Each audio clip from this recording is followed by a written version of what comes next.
Alright everyone, welcome back to MTG Arena here. Just a bit of more of intro deck recordings here. We've got ourselves Out for Blood, the mono black intro deck.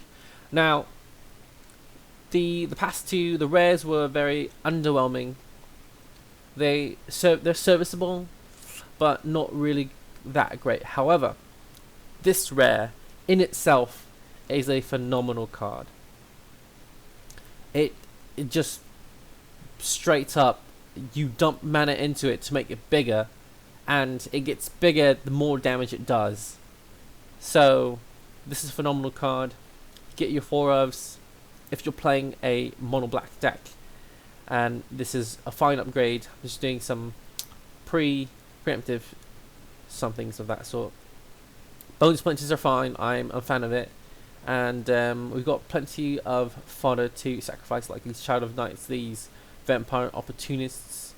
I haven't really seen Sorin's Thirst play a lot, but maybe it's secretly good. They've got 2 Disfigures in this one. This is like phenomenal removal spell. And so far black seems to be a winner. Obviously the Meteor Golem for the universal artifact and removal. Gravewaker, yeah, it's a 6 mana 5/5 beta, a Shivan Dragon of sorts. Vindictive Vampire, this is good.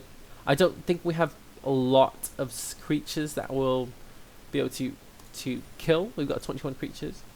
Murders, Bloodthirsty Aerialists, and Dark Remedy, not really a fan of. I mean, whatever. Okay, let's get started.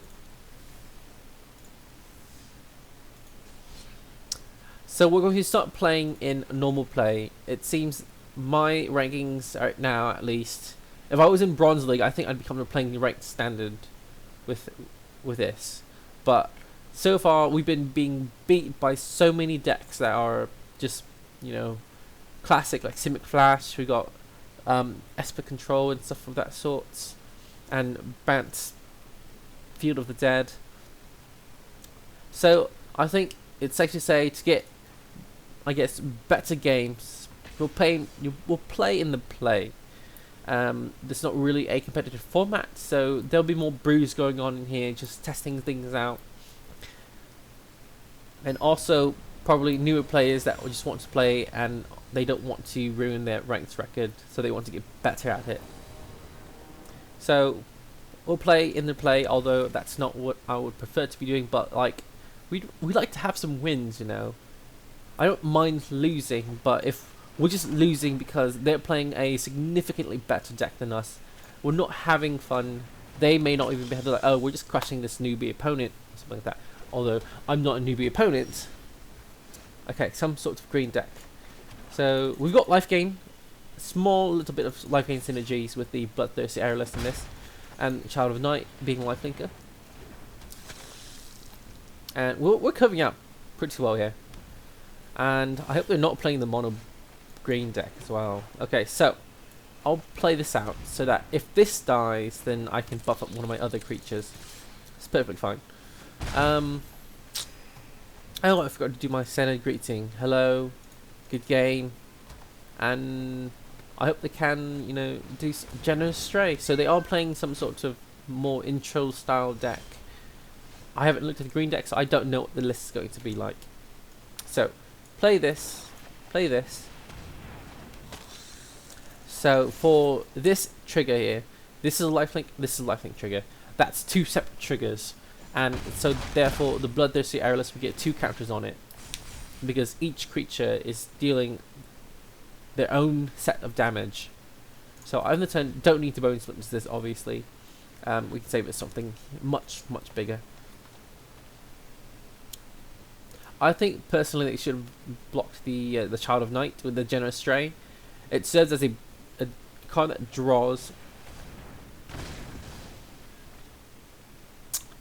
I think they should Rabid Bite the Vampire of the Moon, because that deals direct damage. Is not a fight ability, so it says target creature you control deals damage equal to its power to target creature you don't control. That gets rid of this, and they can block with this at a later point in time. So, but obviously they can just block this as well. So the Vampire of the Moon has Death Touch. So it feels like a better trade, you know.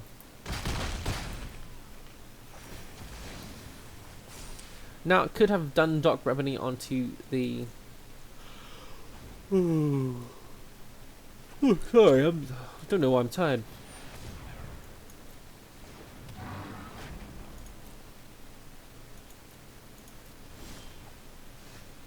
So I'm just going to say good game. Bone Splinters. I'm going to target this creature and sacrifice my Centipede. Put a counter on it. Destroy it. And just hit the physics in it. Oh, right, it dies, so they can draw a card. So, I mean, this was intro deck versus intro deck. They didn't really have a good start, I suppose. Alright, 2 more games. I really want to play that Vampire Bloodthirst. I don't even remember the name of that.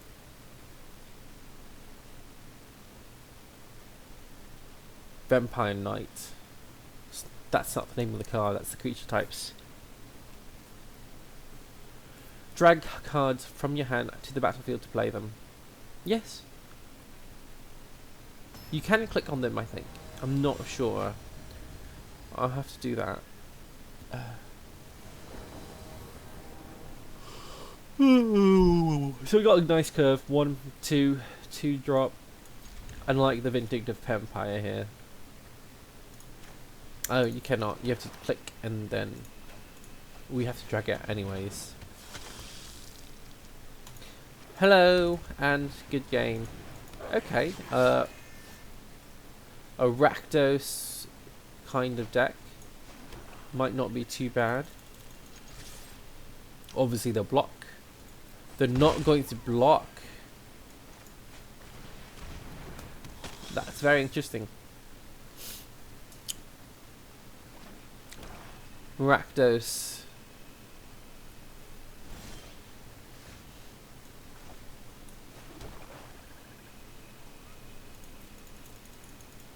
She's got the Dark Remedy, so I'm not afraid of attacking in here.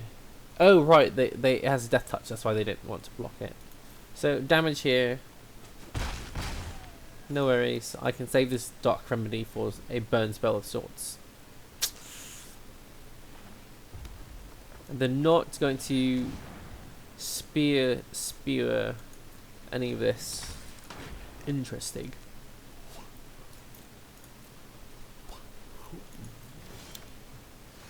I could play the murder. Don't really need to.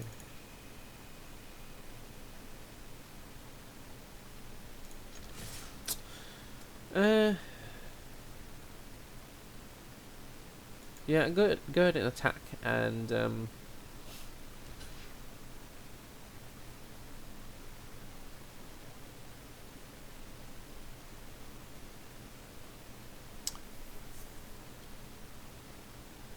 thing is, I think I'll murder at this point since they block with a spear like this. This will get a trigger off, and if they want to save this spear, then they kill that one. So therefore the spear is going to die anyways. So I think I'm perfectly fine with that.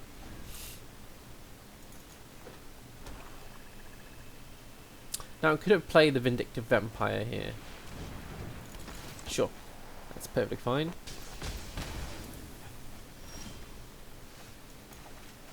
The Dark Remedy here will be phenomenal. I should have played that first. Didn't really need to, you know, trade so aggressively.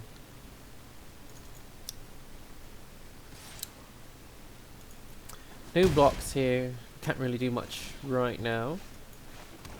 Curving out. Not too bad. So we've got 2 Dark Remedies to deal with. So I'm going to turn off the odd passing. They're most likely going to attack. And then we can blow them out with the Dark Remedy. Or not. They can play Get the Point and kill this creature straight up.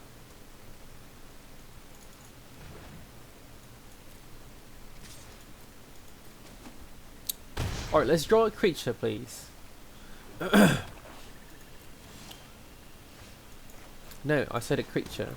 So, we're not getting very lucky right now. They are, with Bedeck Bedazzle, Theatre of Horrors, Rakdos Fire really is impressive.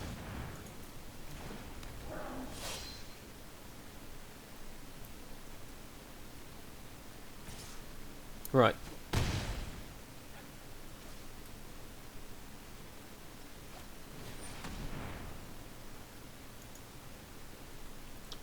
Okay. Blade Juggler. Sure.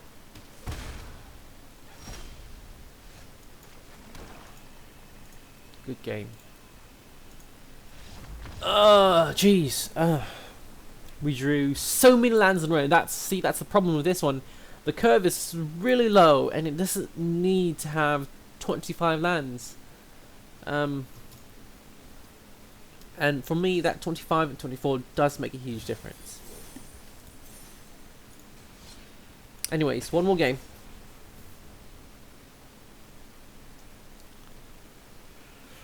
Your life total is a resource. Don't be afraid to spend it. Winning at 1 life counts the same as winning at 20 life. That is very much true. There's been like so many games where I've played till 1 life, and I'm just like, alright, I'm at 1 life. Now I can just stabilize and just start getting back into it. Especially, I played Niv Mizzet. Let's see here. This is a fine curve right here.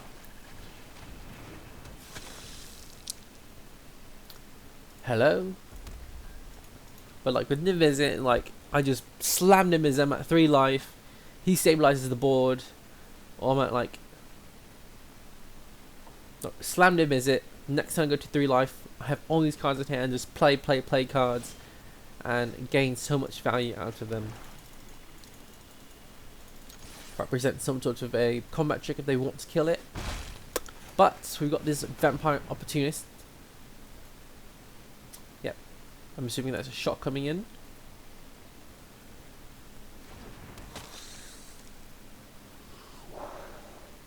Like, this ability is not warrants of 7 mana for a common even. Like Vivian's Grizzly, 4 mana for an activation to dig through your deck. This should be maybe a 5 or 6 mana activation, not a 7 mana activation. This has trample, right? Yes, it does. So I think I'll play the Spinal Centipede. Actually, Bloodthirsty Aerialist will just die. Yep, Spinal Centipede it is. No attacks. Going to block with a Spectre Centipede. And the Opportunist will have a better chance at living at a later point in time, I suppose. Instant or sorcery, it pumps this creature up. It is an elemental.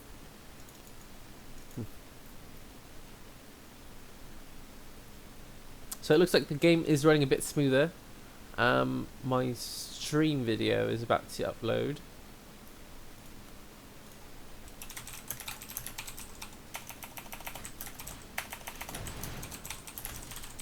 What is this?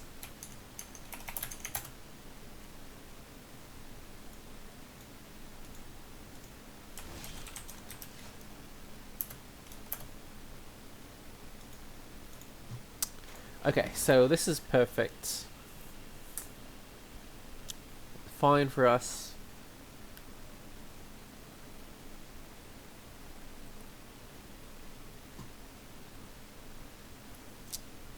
I think we'll play both the Bloodthirsty Aerialist and the Vampire of the Dire Moon.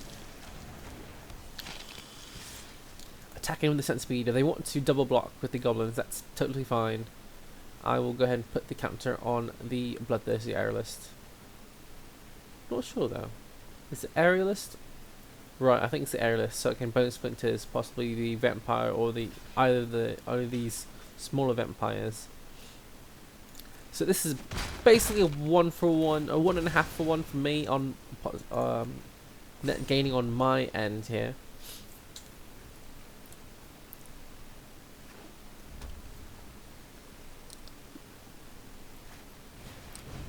interesting. Chandra Spitfire. Definitely warrants a Bone Splinters target. Well, if you look at this. Now a shock would do me over really, really well. But I don't think I'll be blocking. However, this will allow me to... creatures will die. Going to attack. Pump up the Bloodthirsty Aerialist for a bit. Gain a bit of life back as well.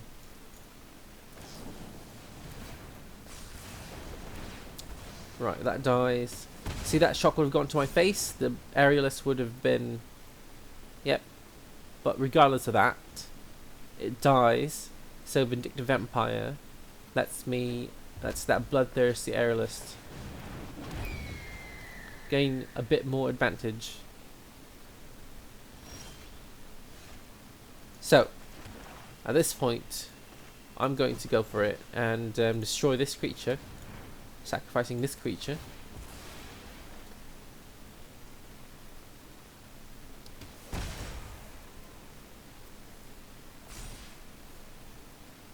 And then I'll go ahead and attack in, and I guess our opponent doesn't want to play anymore.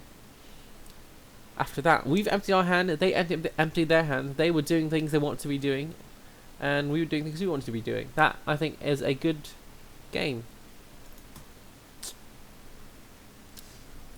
I think they could have easily, like, even with my 5/6 on there, I think they could have drawn into an out, say, like, double shock and into my thing, and then trample over and kill me out of nowhere. That's the power of the Spit Flame. Okay, so that was really, really nice. Right, I've got a few things to complete for this week anyways. We've earned a pack as well, so let's open that up. We didn't earn enough to buy new packs as well, but this will unlock our 6th. Yes, I like it. Quite a bit. Castle Embrith. I'm excited to play with that. Okay. Well, thanks so much for watching, and... Oh yes, I need to do the sort of my thoughts on this. What is... Okay, Knights of the Ebon Legion. Okay, so... Anyways, obviously a 4 of Knight is phenomenal. I'm actually fine with Vampire of the Diamond Moon in here. It provides a sort of removal spell. That Bone Splinters is not needed for that point. I just keep the Disfigures and the 4 Vampires of the Diamond Moon. If you're playing a creature against creature with less spells, obviously if you're playing against control, this is not that effective. The other one, there's a different Bone Splinters. It's Spark Harvest that does the same thing, but you can target planeswalkers as well, and you can pay without sacrificing a creature at a late point in time. So that's fine. I like the Vindictive Vampire. Not a problem with that. Gravewaker. That's I'm reading that completely wrong. Gravewaker is, I think, it's a fine card. 6 mana, 5/5 flying beater. 4 Bloodthirsty Aerialist. A little bit more of a life gain theme in here. Cheaper, obviously. Cut these, get some other form of life gain. These, obviously, cut these. You don't need combat tricks like this. You need like removal spell tricks or like better cards. Planeswalkers, some sort. I like Sorin's this. That's fine. It gains you life. It plays that life gain theme. Spinal Centipede. I'm sure there's better 3-drops for this slot than that. But yeah, this is fine. I think this is a more solid starter deck than the blue and the white one. And thanks so much for watching, and ciao for now.